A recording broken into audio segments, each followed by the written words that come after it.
Le député Jean-Luc Mélenchon à l'Assemblée nationale le 31 octobre 2017, PDNSIPA, je pense que nous devons passer de l'indignation à l'action, a lancé Jean-Luc Mélenchon lundi, après les révélations des Paradise Papers. Le chef de file des députés LFI, Jean-Luc Mélenchon, a appelé le gouvernement à l'action contre l'évasion fiscale.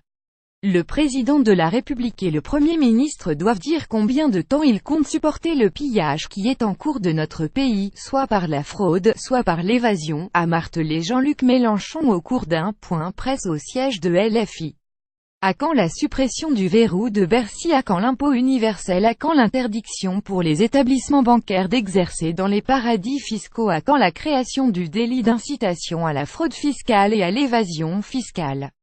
À quand l'interdiction d'exercer un mandat social pour les dirigeants des sociétés qui ont exercé dans des paradis fiscaux, a demandé Jean-Luc Mélenchon. 350 milliards d'euros de pertes fiscales par an pour les États du monde entier. Le député des Bouches-du-Rhône a rappelé que certaines de ces mesures avaient été rejetées par le gouvernement lors des débats à l'Assemblée, ainsi du verrou de Bercy, qui réserve au ministère des Finances le déclenchement de poursuites pénales en matière fiscale.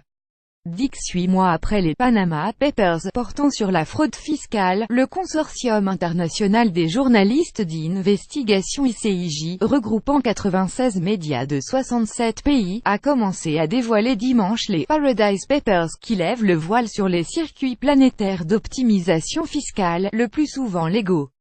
Selon les calculs effectués pour Le Monde et l'ICIJ par Gabriel Zuman, économiste français et professeur à l'université de Berkeley en Californie, l'évasion fiscale des entreprises et des grandes fortunes représente 350 milliards d'euros de pertes fiscales par an aux États du monde entier, dont 120 milliards pour l'Union européenne. Le manque à gagner pour la France atteint 20 milliards d'euros par an. EELV dénonce la légalité de ces montages fiscaux. Sur Twitter, le PCF a une nouvelle fois appelé à une COP fiscale mondiale, comme l'Assemblée nationale en a approuvé le principe en février.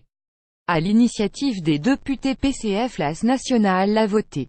Il faut maintenant l'appliquer pour une COP fiscale mondiale. Paradise Papers pic.twitter.com L85 SUJSAQ1 PCF @PCF November 6 2017. Le Parti socialiste a de côté salué dans un communiqué le remarquable travail d'enquête du consortium, affirmant que c'est sous le quinquennat de François Hollande qu'une véritable politique de lutte contre l'évasion fiscale a été mise en place. Il a appelé Emmanuel Macron à ne pas relâcher l'effort.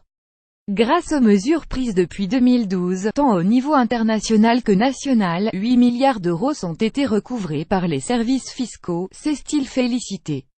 CP Paradise Papers poursuivre la lutte menée depuis 2012. https://t.cause/9k Parti socialiste @Parti socialiste November 6 2017. Europe Écologie Les Verts a dénoncé dans un communiqué la légalité de ces montages fiscaux et appelé à ce qu'ils deviennent illégaux. Le Parti écologiste a souhaité davantage de transparence et que soit rendue obligatoire la publication des bénéfices réalisés et impôts payés par les maisons mères ainsi que par leurs filiales en France et dans les autres pays. EELV contre l'optimisation fiscale, hold-up des services publics et antidémocratique. Paradise Papers https://t.coyic9culaou @ilvnovember 6 2017